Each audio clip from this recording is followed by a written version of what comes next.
بسم اللہ الرحمن الرحیم۔ اللہ تبارک و تعالیٰ کے نام سے شروع جو بڑا مہربان اور نہایت رحم کرنے والا ہے۔ پیارے دوستو، اللہ تبارک و تعالیٰ کی ذات پاک ہے اور اللہ تبارک و تعالیٰ پاکیزہ لوگوں کو پسند کرتا ہے، اور پاکیزہ لوگ وہی ہوتے ہیں جو خود کو گناہوں سے بچا کے رکھتے ہیں۔ پیارے دوستو، آج کی اس ویڈیو میں ہم آپ کو دو ایسے گناہوں کے بارے میں بتائیں گے کہ جن گناہوں کے اندر اکثر مسلمان مبتلا ہیں، اور سب سے زیادہ خطرناک بات یہ ہے کہ قبر کے اندر سب سے زیادہ لوگوں کو عذاب انہی دو گناہوں کی وجہ سے ہوگا جن کو لوگ گناہ تصور ہی نہیں کرتے۔ وجہ ہے کہ ہر مسلمان اس گناہ کے اندر مبتلا ہے۔ دوستو، حضور اکرم صلی اللہ تعالیٰ علیہ وآلہ وسلم نے ارشاد فرمایا کہ قبر یا تو جنت کے باغوں میں سے ایک باغ ہے یا جہنم کے گڑھوں میں سے ایک گڑھا۔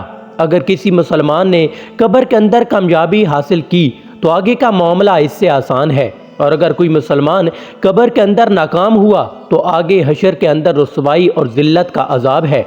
حضرت ابن عباس رضی اللہ تعالیٰ عنہ سے روایت ہے کہ رسول اکرم صلی اللہ تعالیٰ علیہ وآلہ وسلم ایک مرتبہ مدینہ یا مکہ کے ایک باغ میں تشریف لے گئے۔ وہاں آپ نے دو شخصوں کی آواز سنی کہ جنہیں ان کی قبر میں عذاب دیا جا رہا تھا۔ یہ آواز سن کر آپ صلی اللہ تعالیٰ علیہ وآلہ وسلم نے ارشاد فرمایا کہ ان کی قبر میں عذاب ہو رہا ہے۔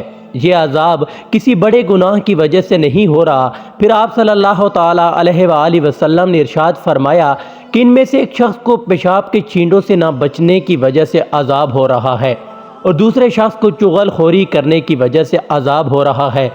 پھر آپ صلی اللہ تعالیٰ علیہ وآلہ وسلم نے کھجور کی ایک شاخ منگوائی، ان کو دو حصوں میں تقسیم کر کے ان دونوں کی قبر پر رکھ دیا۔ یہ منظر دیکھ کر صحابہ کرام نے حضور اکرم صلی اللہ تعالیٰ علیہ وآلہ وسلم سے پوچھا کہ یا رسول اللہ صلی اللہ تعالیٰ علیہ وآلہ وسلم، آپ نے ایسا کیوں کیا؟ تو حضور اکرم صلی اللہ تعالیٰ علیہ وسلم نے فرمایا کہ جب تک یہ شاخیں خشک ہوں شاید تب تک اللہ تبارک و تعالیٰ ان پر عذاب کم کر دے۔ پیارے دوستو، آج کے دور میں اکثر مسلمان اس گناہ کے اندر مبتلا ہیں کہ جب بھی وہ پیشاب کرتے ہیں تو اس کے چھینٹوں سے بچنے کا اہتمام نہیں کرتے، بلکہ اپنے آپ کو اور اپنے کپڑوں کو پیشاب کے قطروں سے ناپاک کر لیتے ہیں، اور یہی ناپاکی ان کے لیے قبر کے عذاب کا سبب بنتی ہے۔ جیسا کہ حضور اکرم صلی اللہ تعالیٰ علیہ وآلہ وسلم نے ارشاد فرمایا کہ قبر کے اندر اکثر عذاب پیشاب کی چھینٹوں کی وجہ سے ہوتا ہے۔ ذرا اس حدیث پاک سے اندازہ لگائیں کہ قبر کے اندر اکثر لوگوں کو صرف اسی وجہ سے عذاب دیا جائے گا کہ وہ پیشاب کے چھینٹوں سے نہیں بچا کرتے تھے، اور ذرا اس بات پر بھی غور کریں کہ کتنے ہی ایسے مسلمان ہیں جو اس بات کا گناہ تصور ہی نہیں کرتے۔ اسی وجہ سے اکثر مسلمان اس گناہ کے اندر مبتلا ہیں۔ اور دوسرا گناہ جس کے اندر بہت سارے مسلمان مبتلا ہیں وہ چغل خوری کرنا ہے۔ حضرت حذیفہ رضی اللہ تعالیٰ عنہ سے روایت ہے کہ حضور اکرم صلی اللہ تعالیٰ علیہ وآلہ وسلم نے ارشاد فرمایا کہ چغل خور جنت میں نہیں جائے گا۔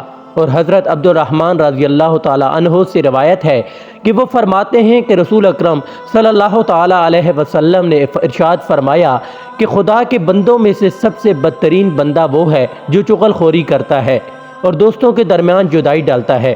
اللہ تبارک و تعالیٰ سے دعا ہے کہ اللہ تبارک و تعالیٰ ہمیں پاکیزگی والی زندگی عطا فرمائے، اور اللہ تبارک و تعالیٰ اپنے پیارے حبیب حضرت محمد مصطفیٰ صلی اللہ تعالیٰ علیہ وسلم کے صدقے عذاب قبر سے ہمیں نجات عطا فرمائے، اور اپنے پیارے حبیب حضرت محمد مصطفیٰ صلی اللہ علیہ وآلہ وسلم کا جنت میں پڑوس نصیب فرمائے۔